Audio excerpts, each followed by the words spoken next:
세계 여러 나라의 신비로운 전래동화 프랑스 편 세계의 황금 사과. 옛날 옛적에 행복한 임금님이 살았습니다. 큰 왕국과 사랑스러운 아내, 딸 이사벨 공주가 있었기 때문이지요.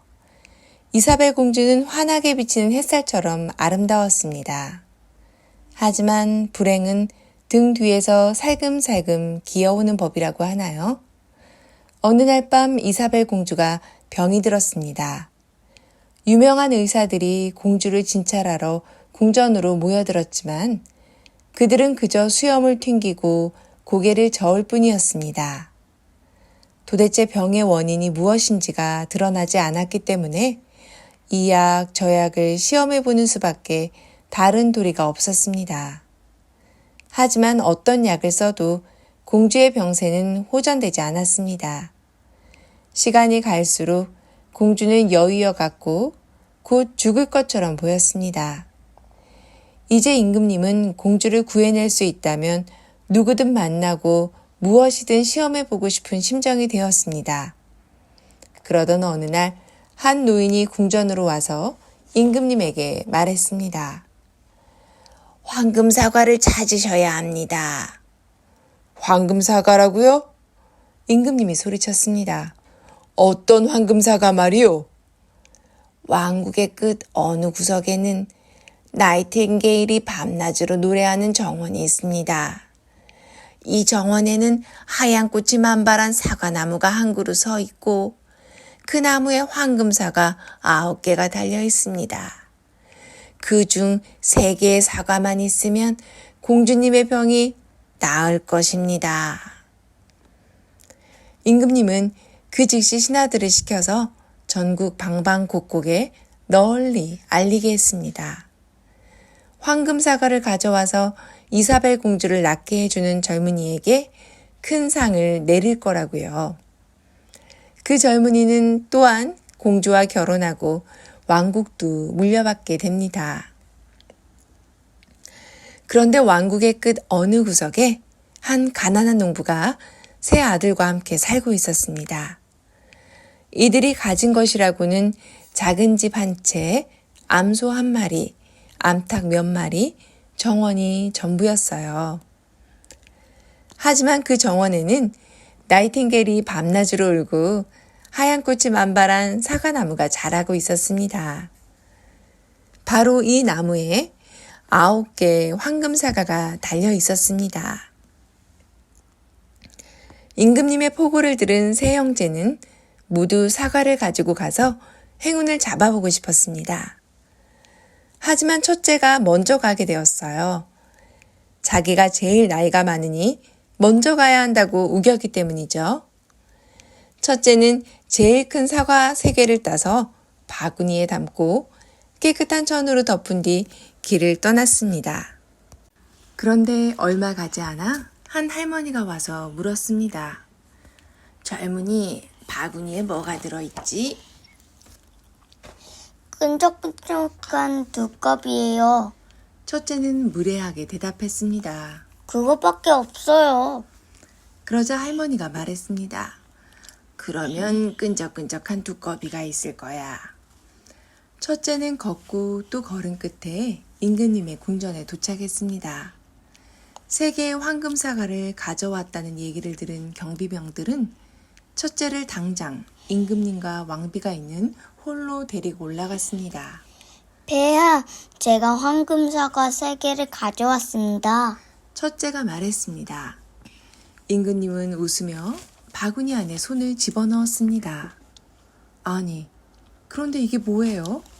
끈적끈적한 2컵이 3마리가 들어있었습니다. 임금님은 펄쩍 뛰면서 첫째의 뺨을 한 대 호되게 내렸습니다. 첫째가 계단에서 굴러 떨어졌습니다. 2컵이 바구니, 그게 전부였어요. 터덜터덜 첫째는 걸어서 집으로 돌아왔습니다. 그리고 식구들한테 얼마나 운이 없었는지 얘기했습니다. 황금 사과가 2컵이로 변하다니. 둘째는 더 잘할 자신이 있었습니다. 그래서 그 다음으로 큰 사과 3개를 따서 바구니에 담고 깨끗한 천으로 덮은 뒤 길을 떠났습니다. 얼마 가지 않아서 첫째가 만났던 그 할머니가 다시 나타났습니다. 젊은이, 바구니에 뭐가 들어있지? 할머니가 물었습니다. 미끈미끈한 뱀이요. 둘째가 무례하게 대답했습니다. 그것밖에 아무것도 없어요. 그러면 미끈미끈한 뱀이 있을 거야. 할머니가 말했습니다. 둘째는 걷고 또 걸은 끝에 임금님의 궁전에 도착했습니다. 그리고 역시 경비병의 안내로 임금님과 왕비가 있는 홀로 바로 갔습니다. 폐하, 제가 황금 사과를 3개 가져왔습니다. 둘째가 말했습니다. 임금님은 웃으며 바구니 안에 손을 집어넣었습니다. 아니, 그런데 이게 뭐예요? 미끈미끈한 뱀 3마리가 들어있었어요. 임금님은 펄쩍 뛰면서 둘째의 뺨을 2번 호되게 때렸습니다. 둘째는 2배나 빨리 계단에서 굴러 떨어졌습니다. 뱀, 바구니, 그게 전부였어요. 둘째는 터덜터덜 걸어서 집으로 돌아왔습니다. 그리고 식구들한테 얼마나 운이 없었는지 얘기했습니다. 황금 사과가 뱀으로 변하다니. 이번엔 내 차례야. 이제 막내 마틴이 나섰습니다. 제일 어리고 조그만 녀석이 뭘 하겠다고? 큰 형이 비웃었습니다. 내가 우리보다 더 잘할 수 있을 것 같아? 둘째가 코웃음을 쳤습니다. 한번 해보는 거지. 마틴이 대꾸했습니다. 마틴은 남은 사과를 따서 바구니에 담고 깨끗한 천으로 덮었습니다. 그리고 나서 깨끗한 남학신을 신고 제일 좋은 옷을 걸치고 길을 떠났습니다. 봄날의 집바퀴처럼 휘파람을 불면서요. 그리 멀리 가지 않아 다시 그 할머니가 나타났습니다. 젊은이, 바구니 속에 뭐가 들어있지? 할머니가 물었습니다. 황금 사과 3개요. 마틴이 대답했습니다. 그것밖에 없어요. 그러면 황금사가 3개가 있을 거야. 할머니가 대답했습니다. 그런데 사과는 무엇 하려고 가져가는 거지? 이 사과로 이사벨 공주의 병을 고칠 거예요. 그리고 전 공주와 결혼하려고 해요. 공주와 결혼한다고? 할머니가 말했습니다. 그러면 황금사과만 가지고는 부족해. 이 작은 은피리를 가지고 가봐라. 도움이 될 거다. 마틴은 고맙다고 인사하고 은피리를 호주머니 속에 넣었습니다. 마틴은 걷고 또 걸은 끝에 임금님의 궁전에 도착했습니다. 그리고 앞에 2 형과 마찬가지로 바로 임금님과 왕비의 홀로 안내받아 갔습니다. 마틴은 절을 하고 말했습니다. 폐하, 제가 3개의 황금 사과를 가져왔습니다. 임금님은 눈살을 찌푸렸습니다. 몇 번이나 속았으니 그럴만도 하죠. 임금님은 천을 들고 바구니에 손을 넣었습니다. 아주 조심스럽게 천천히 바구니 속을 들여다보면서 말이죠. 정말 황금사가 3개가 들어있구나. 임금님이 외쳤습니다. 임금님은 바구니를 집어들고 곧장 이사벨 공주의 방으로 달려갔습니다. 왕비도 임금님 뒤를 쫓아갔고 마틴과 한 무리의 신하들이 그 뒤를 따랐습니다. 이사벨 공주는 황금사과 1개를 먹고 한숨을 쉬었습니다. 2번째 사과를 먹고는 침대에서 일어나 앉았습니다. 3개째를 먹은 다음에는 침대에서 펄쩍 뛰어나왔습니다. 예전처럼 건강하고 아름다운 모습으로 돌아온 거죠. 전 황금사과를 가져온 청년과 결혼할래요. 공주가 말했습니다. 마틴은 이사벨 공주를 쳐다보았습니다. 공주와 결혼한다는 생각을 하니 가슴이 뛰었습니다. 공주는 너무너무 예뻤거든요. 하지만 임금님은 딸을 보며 속으로 생각했습니다. 그래도 공주는 공주고 글쎄 농부라. 농부는 농부일 뿐이잖아. 그렇게 쉽게 정할 일은 아니지. 그리고는 마틴에게 말했습니다. 자네는 내 딸과 결혼하기 위해 시험을 거쳐야 하네. 공주는 우리의 100마리의 토끼를 기르고 있어. 자네는 내일 그 토끼들을 들판으로 데리고 가서 풀을 먹이고 저녁 때 한 마리도 빠뜨리지 않고 모두 데리고 와야 해. 어려운 일인 것 같습니다만 한번 해보죠. 마틴이 말했습니다. 다음 날 아침에 하인들이 토끼 우리를 열었습니다. 마지막 토끼가 우리 밖으로 나왔을 때 첫 번째 토끼는 이미 멀리 달아나 보이지도 않았습니다. 이 토끼들을 어떻게 다시 찾는단 말이야? 마틴은 이렇게 생각하면서 주머니에 손을 넣고 힘없이 걸었습니다. 그런데 주머니 속에 은피리가 만져지는 것이었어요. 이걸로 혹시 토끼들을 부를 수 있을까? 마틴은 은피리를 길게 불어보았습니다. 그러자 사방에서 토끼들이 달려왔습니다. 세어보았더니 꼭 100마리였습니다. 이제 걱정할 일이 없었죠. 마틴은 토끼들을 너른 들판으로 데리고 가서 마음대로 놀게 내버려두고 자기는 풀밭에 누워 이 생각 저 생각을 하며 시간을 보냈습니다. 그리고 저녁 때 은피리를 불자 토끼들이 다시 모여들었습니다. 마틴은 그렇게 토끼를 몰고 궁전으로 돌아왔습니다. 임금님은 자기 눈을 믿을 수가 없었습니다. 임금님은 돌아온 토끼들의 수를 세었습니다. 정확히 100마리였습니다. 하지만 내 딸과 결혼하려면 하루 더 토끼를 돌봐야 하네. 임금님이 투덜거리며 말했습니다. 다음 날 아침에도 토끼 우리의 문이 열리고 마틴은 다시 토끼들을 데리고 들판으로 나갔습니다. 그런데 교활한 임금님은 마틴을 방해할 꾀를 짜냈습니다. 오후가 되자 어떤 여인이 나귀를 타고 마틴에게 왔습니다. 남루한 옷차림에 머리에는 수건을 두르고 남학신을 신고 있었습니다. 농사짓는 가난한 여자처럼 보였죠. 하지만 마틴은 속지 않았습니다. 얼굴을 보고 곧 왕비라는 걸 알아챘죠. 부탁입니다. 토끼 한 마리만 제게 파세요. 왕비가 말했습니다. 배고픈 어린 것들에게 먹이려고 해요. 토끼는 팔지 않습니다. 마틴이 대답했습니다. 하지만 잘하면 한 마리 얻으실 수는 있습니다. 어떻게 하면 될까요? 달콤한 입맛 좀 3번만 해주시면 됩니다. 그건 왕비에게 감히 해달라고 할 만한 부탁은 아니었죠. 하지만 왕비는 토끼를 가져가야 했기 때문에 재빨리 3번 입맞춤을 해주었죠. 마틴이 토끼 한 마리를 집어주자 왕비는 토끼를 가볍게 품고 품에 안고 돌아갔습니다.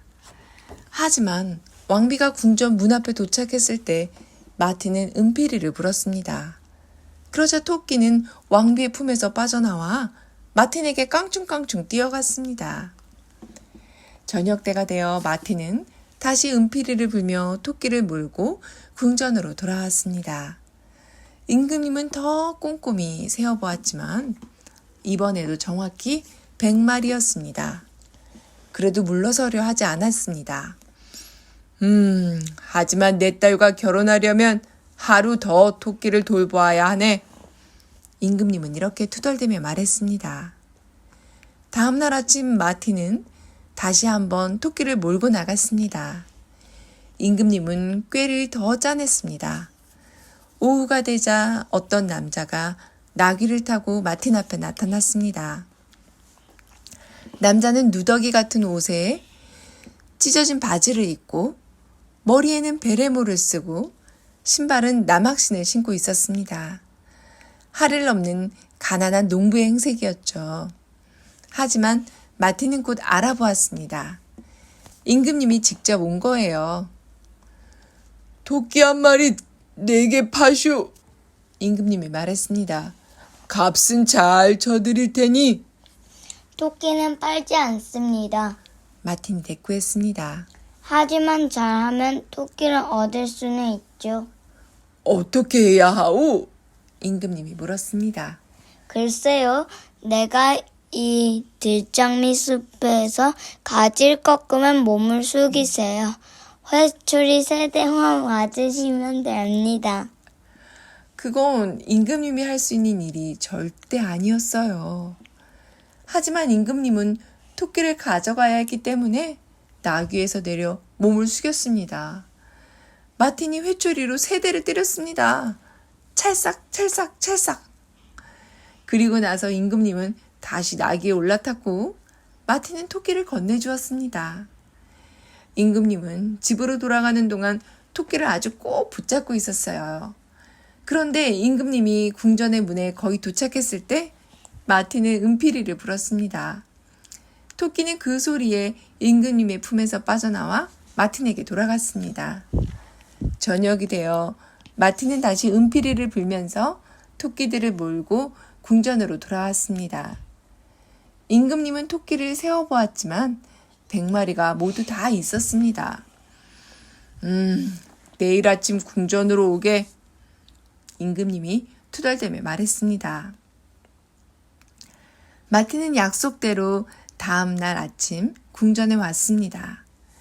임금님과 왕비와 이사벨 공주가 나란히 옥자에 앉아 있었고 그 아래에는 신하들이 서 있었습니다. 마틴은 생각했습니다. 이제 드디어 공주와 결혼하게 되는구나. 그런데 웬걸요? 임금님은 또 다른 소리를 하는 것이었어요.